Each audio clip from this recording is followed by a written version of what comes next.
Hello viewers, இன்னைக்கான அரசியல் அப்டேட்டில் நம்ம பார்க்க போகிற ரொம்ப ரொம்ப முக்கியமான ஒரு பரபரப்பான உலக செய்தி என்ன அப்படின்னு பார்த்தீங்கன்னா, 13 நாட்களுக்கு பிறகு ஈரான் மீதான தாக்குதலை நிறுத்தியிருக்காரு ட்ரம்ப். ஏன் இந்த முடிவு? இத்தனை காரணங்கள் இருக்க முடியுமா அப்படிங்கிற கேள்வி பார்த்தீங்க அப்படின்னா உலக மக்கள் மத்தியில் எழுந்து வந்துட்டுருக்கு. அப்படி அவர் நிறுத்தியதற்கு காரணங்கள் என்னென்ன அப்படிங்கிறத பற்றியும், எதற்காக இந்த முடிவு எடுக்கப்பட்டது அப்படிங்கிறத பற்றின ஒரு எக்ஸ்க்ளூசிவ் தகவல் வெளியாக இருக்கிறது. இது குறித்த முழுமையான தகவலோடு இன்னும் பரபரப்பான அப்டேட்ஸை தொடர்ந்து நீங்கள் தெரிந்து பலன் பெற வீடியோவை ஸ்கிப் பண்ணாமல் கடைசி வரைக்கும் பாருங்கள். வீடியோக்குள்ளே போகிறதுக்கு முன்னாடி இது வரைக்கும் நீங்கள் நம்ம சேனலை சப்ஸ்கிரைப் பண்ணலை அப்படின்னா உடனே சப்ஸ்கிரைப் பண்ணிக்கோங்க. அப்படியே பக்கத்தில் இருக்கக்கூடிய நோட்டிஃபிகேஷனுக்கான பில் பட்டனையும் ப்ரெஸ் பண்ணிக்கோங்க. சரி நேயர்களே, வாங்க வீடியோக்குள்ளே போகலாம். பல அமெரிக்க ஊடகங்களில் அறிக்கைகளின்படி பார்த்தோன்னா, தொடர்ச்சியாக 13 நாட்கள் அமெரிக்கா நடத்திய தாக்குதல்களுக்கு பிறகு ஈரான் மீதான ஒரு புதிய இராணுவ தாக்குதல்களை நிறுத்த அமெரிக்க அதிபர் டொனால்ட் ட்ரம்ப் முடிவு செய்திருந்தார். இந்த முடிவுக்கு ராஜதந்திர முயற்சிகள் நடைபெறவும், அமெரிக்காவின் ஏவுகணை பாதுகாப்பு கையிருப்பு குறைந்து வருவது குறித்த கவலைகளும் மோதலும் மேலும் தீவிரமடையும் அபாயம் உள்ளிட்ட பல காரணங்கள் சொல்லப்படுதுங்க. அறிக்கைகளின்படி பார்த்தோம் அப்படின்னா, வெள்ளிக்கிழமை எடுக்கப்பட்ட இந்த முடிவு கிட்டத்தட்ட 2 வாரங்களாகவே நடைபெற்று வந்த அமெரிக்க தினசரி தாக்குதல்களுக்கு முதல் முற்றுப்புள்ளி வைத்ததாகும் அப்படின்னு சொல்லலாம். புதிய தாக்குதல்களுக்கான திட்டங்கள் கிடைத்த போதிலும் வேறு எந்த புதிய தாக்குதல்களையும் தொடங்க வேண்டாம் அப்படின்னு ட்ரம்ப் இராணுவத்திற்கு உத்தரவிட்டதாக ஆக்சியோஸ் செய்தி வெளியிட்டிருந்தாங்க. இது பேச்சுவார்த்தைகள் மற்றும் ஒரு ராஜதந்திர தீர்வை நோக்கிய ஒரு குறிப்பிடத்தக்க படியாக கருதப்படுது. இருந்தாலும் தேவைப்பட்டால் இராணுவ நடவடிக்கை மீண்டும் தொடங்கப்படலாம் அப்படின்னும் அமெரிக்கா தெளிவுபடுத்தியிருந்தாங்க. இந்த முடிவு குறித்து வெள்ளை மாளிகை அதிகாரப்பூர்வமாக கருத்து தெரிவிக்கல. ஆனால் அதிபர் ட்ரம்ப் எப்போதும் ஒரு ராஜதந்திர தீர்வையே ஆதரித்து வருகிறார் என்று வெள்ளை மாளிகையின் தகவல் தொடர்பு இயக்குனர் ஸ்டீஃபன் சிங் சொல்லியும் இருந்தார்.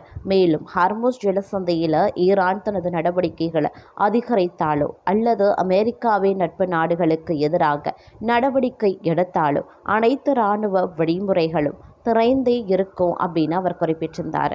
அறிக்கைகளின்படி பார்க்கும்போது தற்போதைய இராணுவ நடவடிக்கை அதன் செயல்திறன் வரம்புகளை எட்டியுள்ளதாகவும், மேலும் பதட்டம் அதிகரித்தால் அது ஒரு பெரிய போருக்கு வழிவகுக்கும் அப்படின்னும் ட்ரம்ப் நம்பினார். பேச்சுவார்த்தைகளுக்கு அதிக வாய்ப்புகளை வழங்க அதிபர் விரும்பினார்.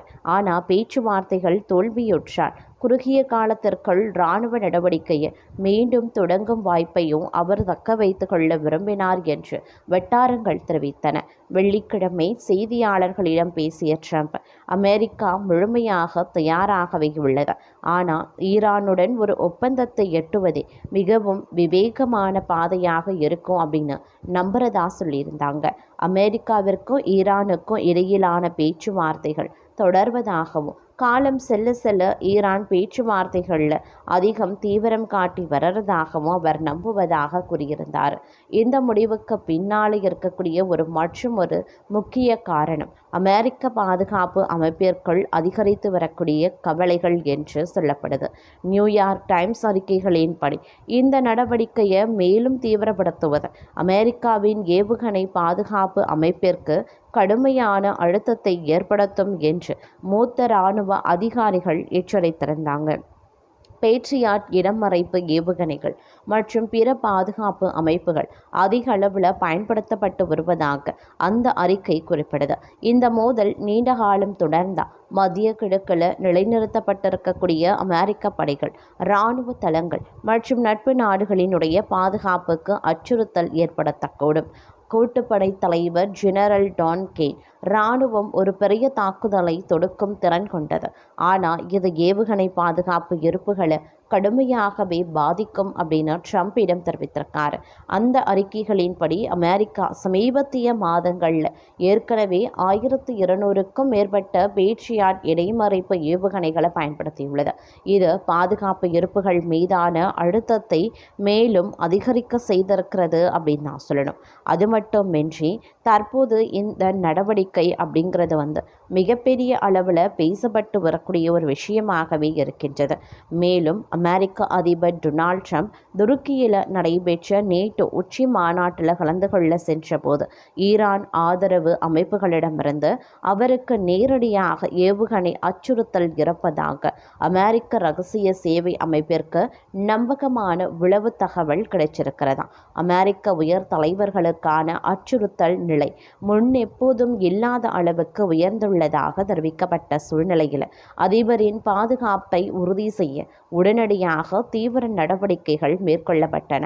ட்ரம்ப் தனது பயணத்திற்காக கத்தார் நன்கொடையாக வழங்கிய புதிய போயிங் 747-8 விமானத்தை பயன்படுத்தியிருந்தார்.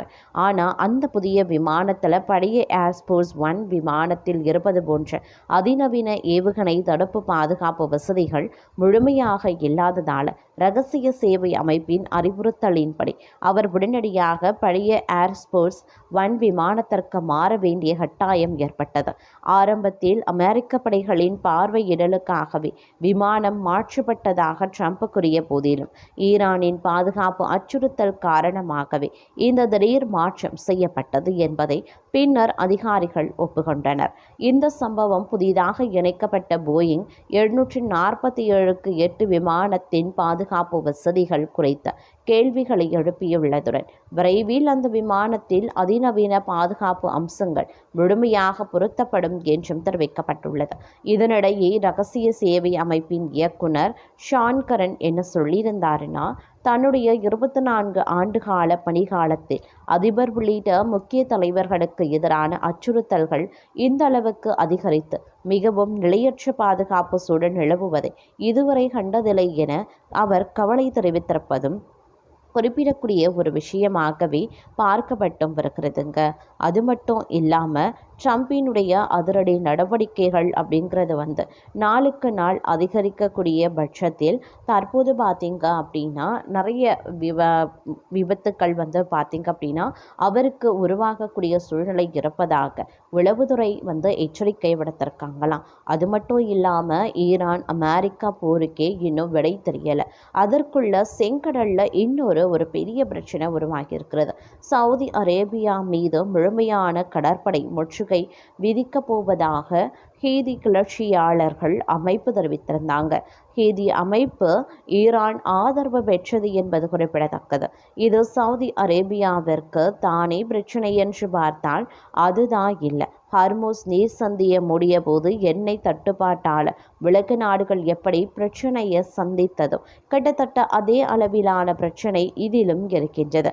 ஏமனில் செங்கடலின் தெற்கு முனையில் இருக்கக்கூடிய பாப்பல் மந்தேப் நீர் சந்தியை ஒட்டி இருக்கக்கூடிய பகுதியை தான் தங்களது கட்டுப்பாட்டில் வைத்துள்ளது இந்த ஹூதி அமைப்பு. உலக சந்தைகளுக்கு எண்ணெய் ஏற்றுமதி செய்ய சவுதி அரேபியா பயன்படுத்தும் பாதை இதுவே அப்படின்னே சொல்லலாம். தற்போது பார்த்திங்க அப்படின்னா இதில் தான் ஒரு முக்கிய பிரச்சனை உருவாக்கியிருக்கிறது. அது மட்டும் இல்லாமல் இந்த இடத்துல பார்த்திங்க அப்படின்னா தாக்குதல்கள் அடுத்தடுத்து தொடர்ந்தால் உலக எண்ணெய் பொருளாதாரத்திற்கு மீண்டும் ஒரு மிகப்பெரிய அடி விழுவதற்கான வாய்ப்புகள் அதிகரிக்கும் அப்படின்னு எச்சரிக்கை விடுக்கப்பட்டுள்ளது.